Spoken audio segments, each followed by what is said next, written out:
پھر اس نے کہا کہ خوب یاد رکھ کہ تیرا اسلام ابو بکر، عمر، عثمان اور علی رضوان اللہ تعالی علیہ مجمعین کی محبت رکھنے کی وجہ سے تکمیل کو پہنچے گا۔ میں نے اس سے پوچھا کہ یہ ساری باتیں تمہیں کیسے معلوم ہوئی اور تم ہو کون؟ تو اس نے کہا کہ میں جن ہوں اور ہماری ایک جماعت ہے جو حضور صلی اللہ تعالی علیہ وسلم پر ایمان لا چکی ہے، اور یہ ساری باتیں ہمارے اس قافلے نے سرکار نامدار صلی اللہ تعالی علیہ وسلم کی زبان حق کے ترجمان سے سنی ہیں۔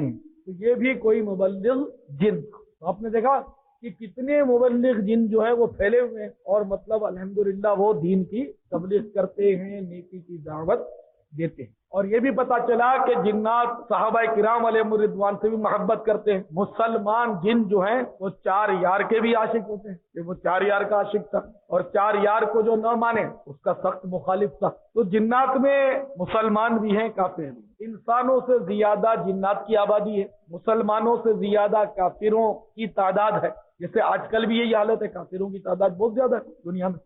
نیک مسلمان آج کل انسانوں میں بہت ہی کم ہے۔ نیک مسلمان، ہر طرف گناہوں کا دور دورہ ہے۔ جنات میں بھی یہی حال ہے کہ نیک مسلمان جن بہت کم ہے، اور فاسق اور گناہگار جن جو ہیں وہ بہت زیادہ ہے۔ اور یہ عجیب و غریب مخلوق ہے، ان میں کافی ان کی قسمیں ہیں۔ چنانچہ ابن حبان اور حاکم نے اور ابو ثعلبہ سے روایت کیا کہ رسول پاک صلی اللہ تعالی علیہ وسلم نے ارشاد فرمایا، جنات کی 3 قسمیں ہیں۔ نمبر 1 یہ ہے کہ جن کے پر ہیں اور وہ ہوا میں اڑتے ہیں۔ نمبر 2 سانپ اور کتے کی صورت میں ہوتے ہیں، اور تیسری یہ بتائی کہ جو سفر اور قیام کرتے ہیں۔ علامہ عینی نے قرآن پاک اور حدیث شریف اور بزرگوں کے آثار سے جمع کر کے جنات کی کچھ اور قسمیں بیان کی ہیں۔ نمبر 1 غول یا عفریت، یہ جن کی قسم عفریت، یہ بہت زبردست، خطرناک اور خبیث جن ہے، کسی سے مانوس نہیں ہوتا، اور یہ جنگلوں میں رہتا ہے، مختلف شکلیں بدلتا رہتا ہے، اور عموماً ویرانوں میں، ویرانہ جیسے قبرستان یا ریگستان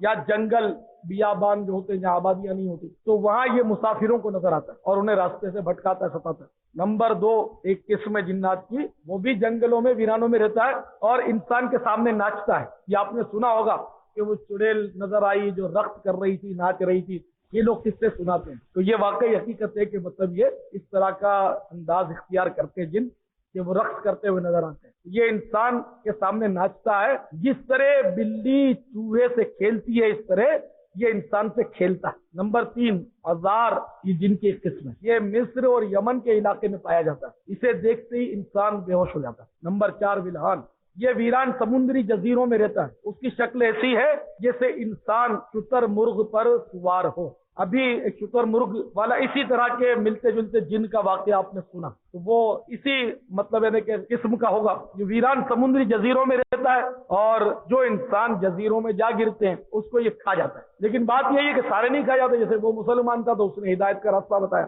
نمبر 5 شق، اس قسم کا جن جو ہے وہ لمبائی میں انسان کے آدھے قد کے برابر ہوتا ہے، اور یہ بھی سفر میں نظر آتا ہے ویرانوں وغیرہ میں۔ نمبر 6 یہ آدمیوں سے مانوس ہوتا ہے اور یہ انسانوں کو ایذا نہیں پہنچاتا۔ نمبر 7 ایک قسم ہے جنات کی، وہ کماری لڑکیوں کو اٹھا کر لے جاتا ہے۔ نمبر 8 یہ چھپکلی کی شکل میں ہوتا ہے۔ نمبر 9 یہ کتے کی شکل میں ہوتا ہے۔ تو علامہ عینی رحمت اللہ تعالی علیہ جو بخاری شریف کے شارح ہیں، انہوں نے مطلب یہ 9 قسمیں بیان کی ہیں، مگر مزید اور بھی روایتوں سے قسمیں پتہ چلتی ہیں۔ مثلا سانپ کی شکل میں بھی جن ہوتے ہیں، بچھو کی شکل میں بھی ہوتے ہیں، پر والے جن جو ہوتے ہیں ہوا میں اڑتے ہیں، یہ بھی ہوتے ہیں، اور بعض قسم کے جن ہوتے ہیں وہ بہت زیادہ مطلب ہے کہ طاقت اور قوت والے ہوتے ہیں، بڑی بڑی چیزیں ادھر سے ادھر الٹ پلٹ دیتے ہیں۔ آپ نے بھی سنا ہوگا کہ پلنگ خود بخود الٹ جاتا ہے، بڑے بڑے کبٹ یہ وہ ادھر سے ادھر ہو جاتے ہیں۔ یہ چوریاں بھی کرتے ہیں، قسم کے بھی جن ہوتے ہیں جو چوریاں کرتے ہیں۔ آپ نے 12 سنا ہوگا۔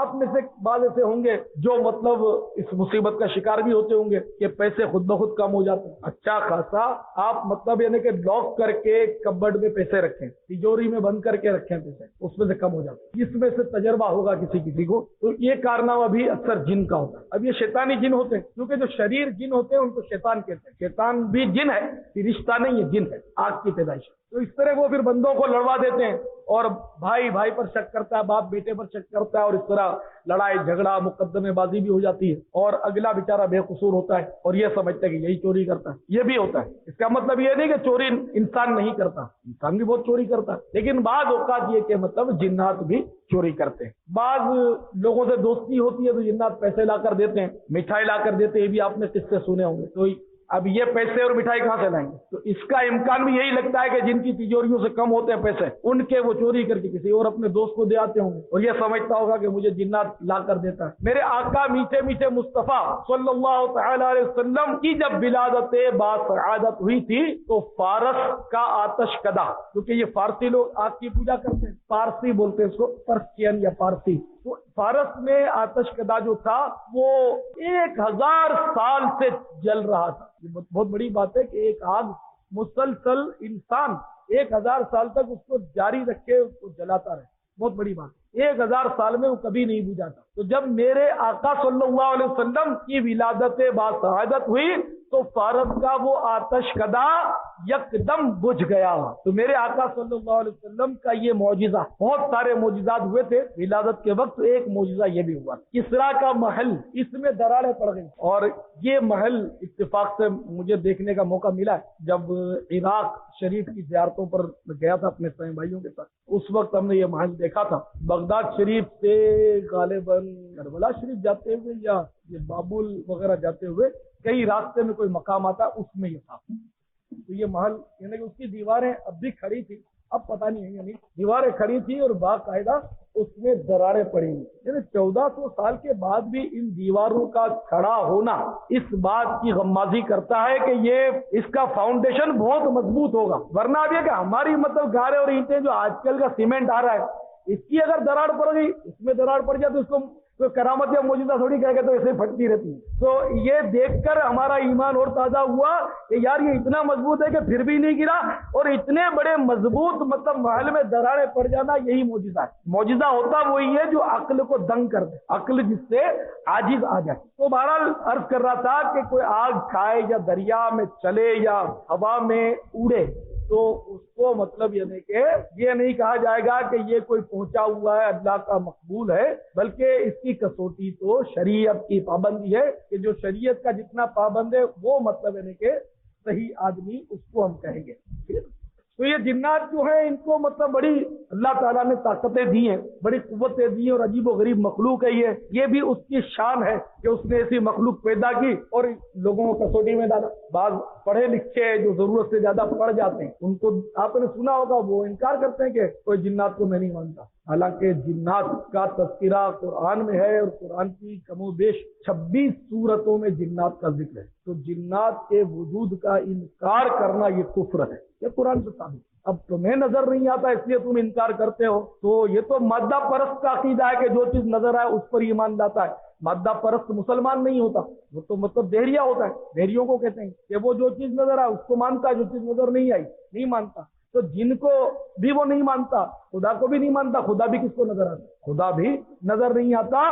اور مطلب یہ کہ یوں بھی کہتے ہیں کہ وہ جنات جو ہے وہ کسی میں حلول نہیں کرتا، یہ جن کا اثر ہو گیا اور لوگ یوں کرتے ہیں یوں کرتے ہیں، یہ بھی مطلب کوئی حقیقت نہیں ہے، یہ کہاں نظر آتا ہے؟ تو یہ بتائیے آپ ہوا پر یقین رکھتے نہیں رکھتے؟ ہوا جب آندھی چلتی ہے تو جڑوں سے درخت اکھڑ جاتے نہیں اکھڑ جاتے، چھپرے اڑ جاتے ہیں، آندھی سے کتنے لوگ مر جاتے ہیں، ایسی آندھی آتی ہے۔ تو یہ آندھی نظر نہیں آتی پھر بھی سب مانتے ہیں کہ آندھی آئی، ہوا نظر نہیں آتی لیکن ہوا کے وجود کا کوئی بھی انکار نہیں کرتا۔ اگر مطلب یہی کلیہ مان لیا جائے کہ جو نظر آئے اسی کو تسلیم کرو تو ہوا تو صحیح بات ہے کہ نظر نہیں آتی۔ اگر ہوا میں رنگ ہوتا وہ ہمیں نظر آتی تو ہمارا جینا دوبھر ہو جاتا ہے نا۔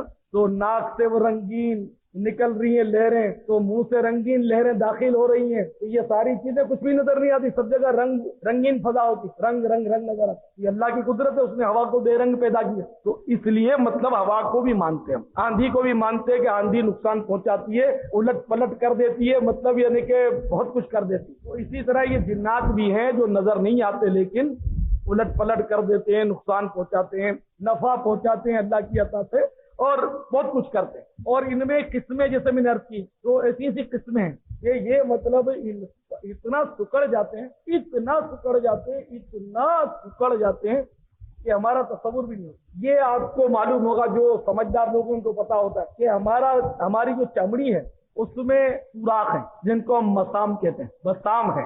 بظاہر کوئی سوراخ نظر نہیں آتا، لیکن چونکہ سائنسدان کہتے ہیں کہ جسم میں سوراخ ہیں تو یہ مادہ پرستی مان لیتے ہیں کہ ہاں بھائی جسم میں سوراخ ہے، سائنس جو کہتا ہے، اور واقعی سوراخ ہیں، مسام ہیں جن سے پسینہ باہر آتا ہے۔ تو یہ جنات کی بعض قسمیں ایسی ہیں کہ ان کو اتنی طاقت ہے کہ وہ بالکل سکڑ کر ہمارے جسم کے مسام کے ذریعے اندر داخل ہو جاتا ہے۔ جنات ایک بار اگر کسی پر حاوی ہو جاتا ہے تو آسانی سے جاتا مشکل ہے، وہ طرح طرح سے اس کو ستاتا ہے، تنگ کرتا ہے، اور کوئی اچھا عامل مل جائے علاج کرنے والا تو خیر وہ چلا بھی جاتا ہے، عامل اس کو جلا بھی دیتے ہیں، مار بھی دیتے ہیں بعض اوقات۔ تو یہ ایک عجیب و غریب فیلڈ ہے، اور پھر یہ جو عامل اس کا علاج کرتا ہے اس کے دشمن بھی ہو جاتے ہیں، یہ بھی ہوتا ہے۔ اس پر حملے کرتے ہیں، اس کی اولاد پر حملے کریں گے، اس کے گھر پر حملے کریں گے، موقع کی طاق میں رہتے ہیں۔ حیدرآباد کے ایک عامل کا واقعہ کسی نے سنایا تھا کہ وہ بھی اسی طرح کا پاورفل عامل تھا، قاضی بھی تھا اپنے شہر کا، مسلمان تھا، تو وہ بھی مطلب ہے کہ جنات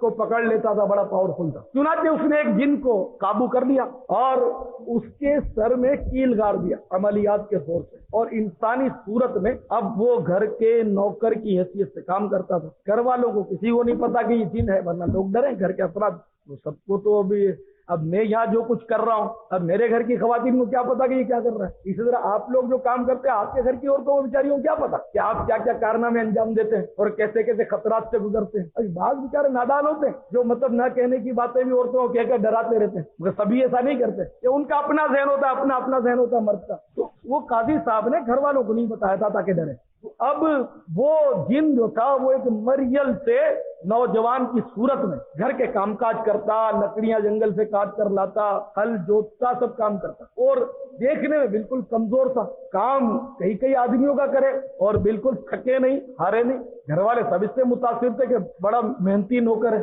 سب محبت کرتے تھے اس سے کہ بڑا محنتی اور بہت ہی یعنی کہ فرما بردار ہے۔ ایک بار لکڑیوں کا بہت بھاری گٹھا اٹھا کر وہ اپنے گھر لایا، اور گٹھا جب لا کر اس نے ڈال دیا صحن میں، تو قاضی صاحب کی جو زوجہ تھی ان کو بڑی شفقت آئی کہ بیچارہ کتنا محنتی ہے، پسینے بہ رہے ہیں اس سے، تو اس کے سر پر اس نے شفقت سے ہاتھ پھیرا تو وہ کیل جو تھی وہ یعنی کہ محسوس ہوئی۔ وہ قاضی کی زوجہ کہتی ہے کہ یار بیچارہ اس کو کانٹا چبھ گیا لیکن بڑا صابر ہے، نہ کانٹا لگ گیا پھر بھی اف نہیں کرتا، لاؤ بھائی اس کو دوائی وغیرہ لگا دیں۔ تو اس نے پلاس منگوائی اور پلاس سے اس نے کانٹے کو کھینچا، اب جب زور لگا کے کھینچا تو وہ کانٹا نہیں بلکہ کیل نکل آئی۔ اب جیسے ہی وہ کیل نکلی اس کی بندش ختم ہو گئی، اور وہ مریل جو تھا اس میں ایک دم پھرتی آ گئی، اور دوڑ لگا کر بھاگا۔ یہ جو کیونکہ کہ اس کو کیا ہو گیا، اچانک بھاگا نظروں سے اوجھل ہو گیا۔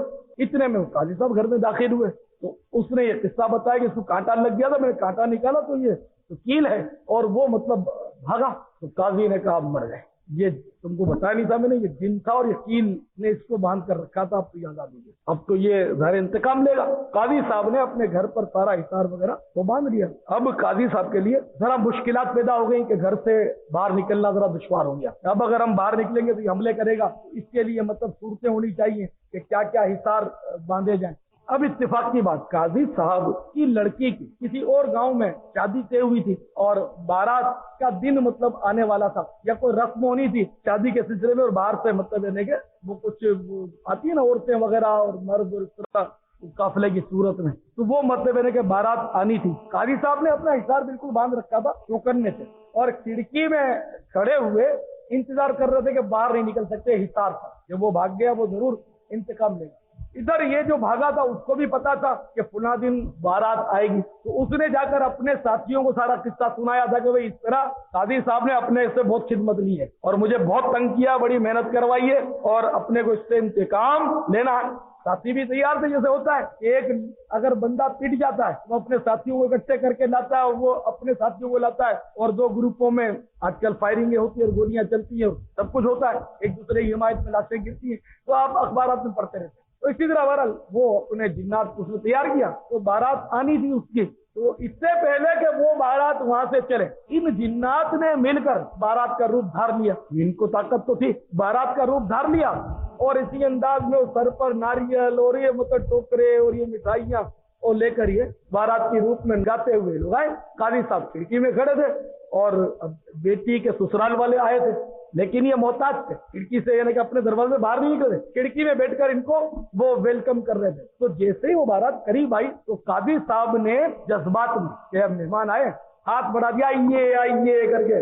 تو جیسے ہی آئیے آئیے کر کے ہاتھ نکالا تو ہاتھ جو تھا حصار سے باہر نکل گیا. وہ پڑھ کر حصار باندھا تھا، اندر جن حملہ نہیں کر سکتا تھا، لیکن ہاتھ ان کا حصار سے باہر نکلا، اسی نے اس کا ہاتھ پکڑ لیا، ہاتھ پکڑا اور کھینچ کر کھڑکی سے چلا داڑ کر کے اس کو زمین پر زور سے پٹک دیا اور قاضی صاحب کی ہڈیاں چور چور ہو، وہیں قاضی صاحب کو مار دیا. تو یہ بھی کہ جو عامل علاج کرتے ہیں واقعی عامل ہو، بہت سے تو ایسے ہی ہوتے ہیں، مطلب وہ چلاتے ہیں بھی، بعض عامل ہوتے ہیں واقعی جو جنات سے جن کی چھنی رہتی ہے، تو ان کے لیے یہ مسائل ہوتے ہیں کہ جنات ان کے پیچھے لگ جاتے ہیں، بعض اوقات پکڑ بھی لیتے ہیں اور پھر عامل دوسرے عامل سے رابطہ کرتے ہیں، اس طرح ہوتا رہتا ہے. تو یہ فیلڈ جو ہے یہ واقعی ہے بھی مشکل. میرے پاس بھی کئی اسلامی بھائی آتے ہیں کہ ہم کو یہ کرنا ہے وہ کرنا ہے، تو صحیح بات ہے کہ میں خود عامل نہیں، تعویذات کے لیے لوگ بہت آتے ہیں، میں عملیات نہیں جانتا، نہ میرا فیلڈ نہیں ہے. جنات پکڑنا یا اس کو بوتل میں بند کرنا یا جادو کا اتار کرنا یہ اپنا فیلڈ نہیں. میں نے یہ فیلڈ لیا بھی نہیں. اگر میں یہ فیلڈ لیتا تو رات دن پھر یہ جنات اور بھوت والے ہی میرے گھر پہ آتے رہتے، کیونکہ یہ تو رات کے کسی بھی حصے میں یا دن کے کسی بھی حصے میں دورہ پڑ جاتا تو جن آ جاتا. تو لوگ بلانے اب بھی خیر بیچارے وہ ڈھونڈتے رہتے ہیں میرے کو، تو اپنا فیلڈ نہیں. اگر میں یہ فیلڈ لیتا تو پھر شاید یہ نیکی کی دعوت کا فیلڈ میرے ہاتھ میں نہ آتا، میری محرومی رہ جاتی. اس میں تو بہت مطلب لوگ، ہر دوسرا آدمی پریشان ہے آج کل معاشرے کا تقریباً. تو اس لیے مطلب یہ کہ میرا یہ فیلڈ نہیں ہے. لگے ہاتھوں میں عرض بھی کر دیا کہ جن کو جنات یا جادو وغیرہ کے مسائل ہوتے ہیں وہ میرے پاس اپنا وقت ضائع نہ کیا کرے کہ یہ علاج کرے گا، میں علاج نہیں کرتا. ٹھیک ہے، میں نے لڑکوں کو بعض تعویذات سکھائے نارمل، جنات اور جادو جو نہیں ہمارے پاس دے دیتے ہم لوگ، لیکن وہ جنات وغیرہ جاتے ہوتے نہیں ہیں. یہ بہت ہی مشکل معاملہ ہوتا ہے. اس کے باقاعدہ وہ ان کے چلا کشیاں کرنی پڑتی ہیں، ان کے لیے پڑھائی کرنی پڑتی ہے، ان کی پرہیزیاں ہوتی ہیں، ان کے باقاعدہ مطلب شرائط ہوتے ہیں. جنات پکڑنے کے لیے سیکھنا یہ آسان نہیں. تو یہ اپنے اتنا ٹائم دے نہیں سکتے اور انٹرسٹ بھی نہیں. یہ ضمن میں نے کر دیا. تو یہ اپنا اپنا فیلڈ ہوتا ہے، اور یہ ضروری نہیں کہ جو مشہور آدمی ہو جن بھی پکڑ لے گا، یا بالفر جو پیر ہے تو وہ مطلب یہ علاج جانتا بھی ہوگا. بعض لوگ اس وجہ سے پیروں سے ناراض بھی ہو جاتے ہیں کہ یہ تو لے علاج نہیں کر سکتا، جن نہیں پکڑ سکتا، چھوڑو اس پیر کو. تو پھر ڈاکٹر صاحب کو پیر بنا دو. ڈاکٹر صاحب تو مطلب دل بھی کاٹ کے رکھ دیتے ہیں، بدل دیتے ہیں. بھائی جب بخار آتا ہے تو آپ ڈاکٹر کے پاس جاتے، تو جن آئے تو بھی کسی ڈاکٹر کے پاس جانا چاہیے جو اس کا ڈاکٹر ہو. تو جو عملیات کرتے ہیں وہ اس کے ڈاکٹر کہلاتے ہیں، عامل ہوتے ہیں. تو یہ مطلب ڈاکٹروں کا فیلڈ ہے. یہ روحانی امراض کہلاتے ہیں، اور یہ جسمانی امراض ہوتے ہیں، بخار یا درد سر یا دوسری مطلب ہزاروں بیماری ہیں. تو اس لیے مطلب یہ کہ یہ ہر مذہبی آدمی یا مولوی یا عالم یا پیر کا فیلڈ نہیں ہوتا. ہر ایک نہیں جانتا، تعویذ ضرور دے دیتا ہے وہ، لیکن ہر ایک کا فیلڈ نہیں ہوتا.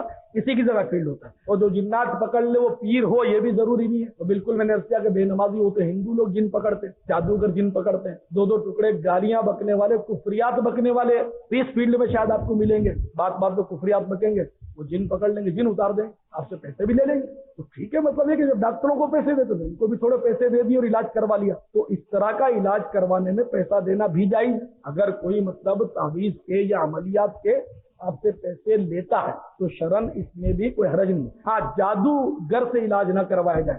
مسلمان عامل جو ہوتے ہیں ان سے علاج کروانے میں حرج نہیں ہے. وہ اگر پیسے بھی لیتے ہیں دینے میں حرج نہیں ہے، شرعاً اس میں حرج نہیں. جب ڈاکٹروں کو اتنی بھاری بھاری فیسیں دیتے ہیں ہم لوگ، تو اس کا بھی پیٹ مانگتا ہے، وہ بھی بیٹھا ہوا اپنے دکان سجا کر، اس کو بھی دینے میں کوئی شرعاً حرج نہیں. میں نے کبھی تعویذات کے پیسے لیے نہیں. شاید کوئی یہ سمجھے کہ اپنی لائن سیٹ کر رہا ہے، اور میں نے تو عرض کیا کہ میں تو یہ لائن مطلب جانتا ہی نہیں. پیسے لینے کی تو بعد میں باری آئی، جب میں کسی کا جن اتار دوں تو پھر پیسے مانگوں. تو میں اپنے طور پر تعویذات کے پیسے لینا پسند بھی نہیں کرتا، کہ ہمارے قادریہ سلسلے میں پسندیدہ نہیں ہے. عملیات اور یہ تعویذات کی جو مطلب اجرت جو ہے سلسلہ عالیہ قادریہ رضویہ میں یہ ناپسندیدہ ہے، لیکن حرام یا ناجائز نہیں ہے. یعنی جو لوگ لیتے ہیں ان کو لوگ دیا پھر برا بھلا کہتے ہیں، تو اس طرح وہ غیبت کا گناہ کرتے ہیں، برا بھلا کہتے ہیں. تو تم نے دیا کیوں؟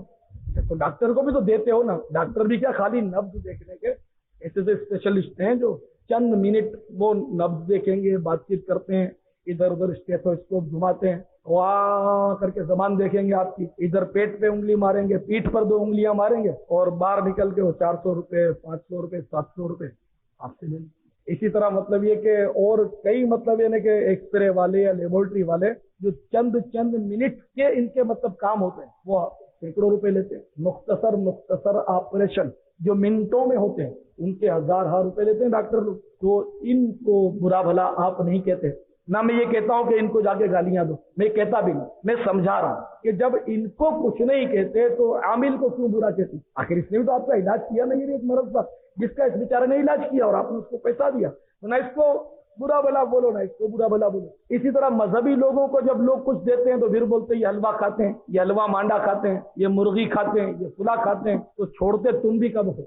آپ یعنی کہ مذہبی لوگوں اور دنیا دار لوگوں میں آپس میں آپ رائے شماری کر لیں تو آپ کو دنیا دار لوگوں میں حلوہ خور زیادہ ملیں گے، مرغی خور زیادہ ملیں گے، مذہبی لوگوں میں کم ملیں گے. اس لیے کہ مذہبی لوگوں کی تعداد یعنی کہ عمل کرنے والے، جن کو ہم لوگ عام طور پہ لوگ بولتے ہیں مولوی، معاذ اللہ بعض لوگ تو حقارت سے بولتے ہیں ملا، نعوذ باللہ، تو ان کی تعداد ہی کم ہے. جو بیچارے ہمیں دین سکھائیں، ہمیں اسلام کی روح سمجھائیں، ہمیں قرآن پڑھائیں، ہمیں حدیثیں بتائیں، ہمیں ہمارا اسلام بتائیں، ہماری پیدائش کا مقصد بتائیں، وہ نعوذ باللہ ہمارے آگے ہو گئے ملا. اور اگر ان کو کبھی ہم نے خود بڑھ کر کچھ پیش کر دیا، تحفہ دے دیا، اور اس نے بیچارے نے لے لیا تو پھر ہم برا بھلا کہتے ہیں کہ یار یہ تو نذرانے لیتا ہے، یہ مانگنے آیا تھا آپ نے دیا.